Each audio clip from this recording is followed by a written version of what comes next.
ನಮಸ್ಕಾರ ಸ್ನೇಹಿತರೆ, ನಾನು ನಿಮ್ಮ ಶಿವು. ಕರ್ನಾಟಕದಲ್ಲಿ ಪ್ರಾದೇಶಿಕ ಪಕ್ಷಗಳು ಬಹುಮಟ್ಟಿಗೆ ಯಶಸ್ಸು ಕಾಣುವುದಿಲ್ಲ ಯಾಕೆ? ಕರ್ನಾಟಕದಲ್ಲಿ ಪ್ರಾದೇಶಿಕ ಪಕ್ಷ ಇಲ್ವೇ? ಖಂಡಿತ ಇದೆ.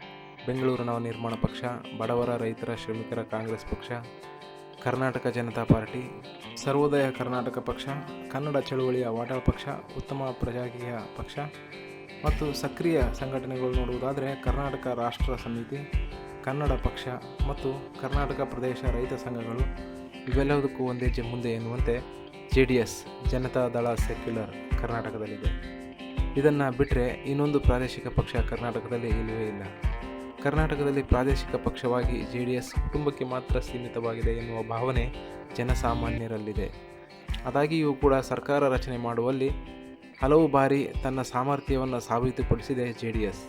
ಕರ್ನಾಟಕದಲ್ಲಿ ಅಧಿಕಾರ ಕೇವಲ ದಕ್ಷಿಣ ಕರ್ನಾಟಕಕ್ಕೆ ಮಾತ್ರ ಸೀಮಿತವಾಗಿದೆ ಎನ್ನುವ ಭಾವನೆ ಕೂಡ ಜನಸಾಮಾನ್ಯರಲ್ಲಿದೆ.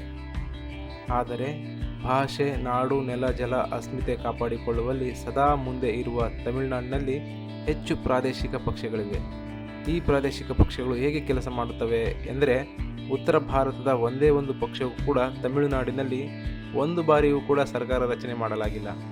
ಅಷ್ಟು ತಮ್ಮ ತಮಿಳು ಅಸ್ಮಿತೆ ಕಾಪಾಡಿಕೊಳ್ಳುವಲ್ಲಿ ತಮಿಳಿಗರು ಮುಂದೆ ಇರ್ತಾರೆ.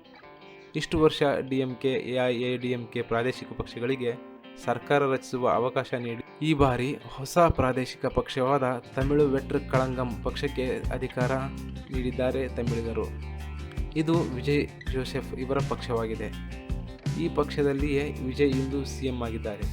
ನಟ ವಿಜಯ್ CM ಆಗಿರುವುದು ಹೊಸ ಆಡಳಿತ ಹೇಗೆ ನಿರ್ವಹಿಸುತ್ತಾರೆಂದು ಎಲ್ಲರಿಗೂ ಕಾತರು ಇದೆ. ಪಕ್ಕದ ತಮಿಳುನಾಡಿನಲ್ಲಿ ಇಷ್ಟೆಲ್ಲ ಬದಲಾವಣೆ ಆಗುತ್ತಿದ್ದರೆ ಕರ್ನಾಟಕದಲ್ಲಿ ಮಾತ್ರ ಯಾಕೆ ಹೊಸ ಪಕ್ಷ ಉದಯಿಸುತ್ತಿಲ್ಲ? ಒಂದು ವೇಳೆ ಕರ್ನಾಟಕದಲ್ಲಿ ಹೊಸ ಪಕ್ಷ ರಚನೆ ಮಾಡಿದರೆ ಯಾವ ನಟರು ರಚನೆ ಮಾಡ್ತಾರೆ, ಯಾವ ನಟರು ಸರ್ಕಾರ ಹಿಡಿದುಕೊಳ್ಳುವಲ್ಲಿ ಯಶಸ್ಸು ಕಾಣ್ತಾರೆ ಎನ್ನುವುದನ್ನು ಕಾಮೆಂಟ್ ಮಾಡಿ. ಧನ್ಯವಾದಗಳು.